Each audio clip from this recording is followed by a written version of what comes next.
C'est un homme de radio, bien sûr. C'est un homme de scène. C'est un homme de télévision aussi. François Pirette. T'as la tête de l'autre, là. Tu ressembles à l'autre de la TV, là. Connu, tu sais, on connaît, hein. Je m'appelle François, déjà. Hé, t'es François Pirette!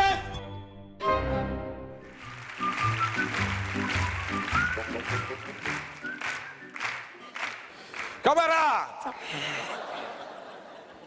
après l'annonce brutale faite par notre direction, nous informant de sa décision irrévocable et inflexible de délocaliser les activités de notre entreprise, j'ai décidé avec le syndicat d'aller les rencontrer. Et je suis heureux et fier de vous annoncer qu'au terme d'une nuit de dures et âpres négociations, nous avons obtenu le compromis suivant.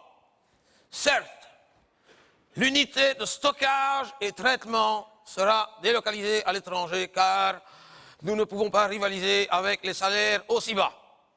Donc, traitement, stockage, désolé de vous l'annoncer, ça part à l'étranger. Par contre, et c'est le plus important, pour tout ce qui est transport, chauffeur, camion et ramassage, on le garde pour nous autres en Belgique. C'est quand même le plus gros de nos effectifs. Qu'est-ce qu'on dit? Merci. De rien. Autrement dit, pour la plupart de nous autres, rien de changé. Dès la semaine prochaine, toutes les équipes partiront chacune avec un camion comme d'habitude. Ramasser les poubelles dans Bruxelles et arrondissement.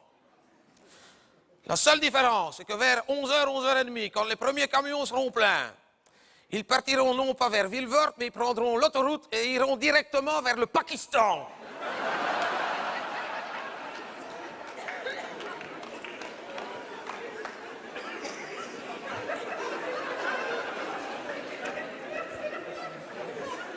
Où un incinérateur et une décharge seront bientôt inaugurés. Cette mesure intervient dès lundi.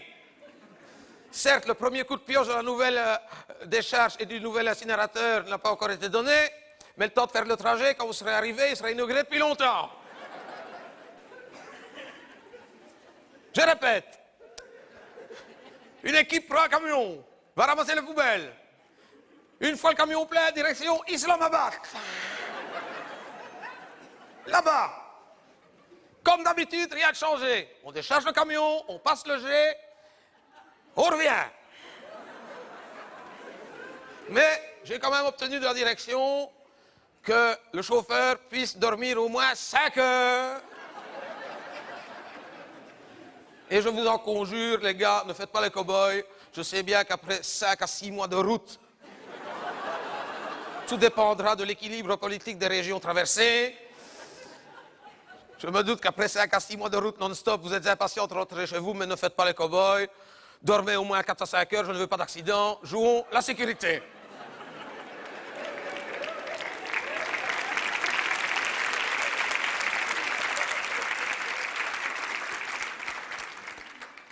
En parlant de sécurité, pour les techniciens de surface, je vous en conjure. Je sais que d'habitude, quand vous avez fini votre tournée, vous rentrez vers le dépôt accroché à la benne à l'arrière.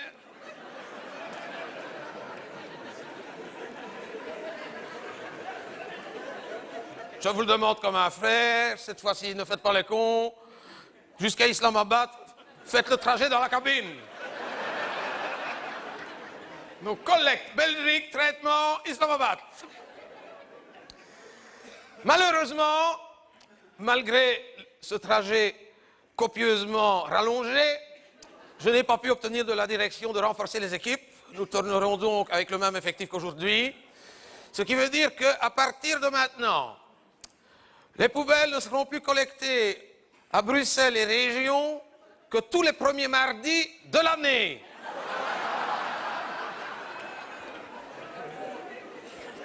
Ensuite, premier mardi de l'année, on va dire, allez, c'est le 2-3 janvier. Je prends un exemple.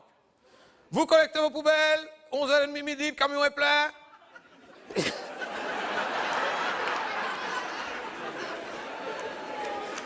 Direction Islamabad.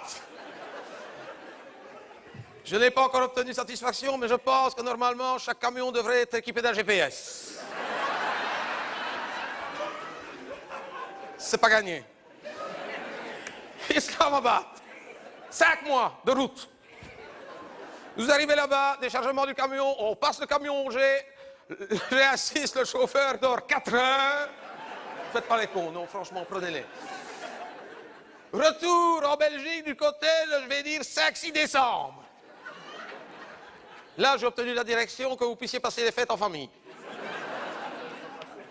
On passe les fêtes, réveillon Noël, réveillon Nouvel An. Et on recommence, premier mardi de l'année, rebelote. Islamabad. Si le premier mardi de l'année tombe un jour férié, comme par exemple le 1er janvier, on passe un tour, on reprendra les poubelles l'année suivante. En ce temps-là, la direction vous mettra au chômage technique. Voilà, je ne suis pas peu fier de ce résultat. D'ailleurs, même la direction et l'ensemble des actionnaires m'ont remercié pour la qualité de nos débats et m'ont même félicité pour mes talents de négociateur. Je leur ai dit que c'était bien normal qu'après une vie à avoir travaillé dans les poubelles, qu'on soit à l'aise pour traiter avec des ordures.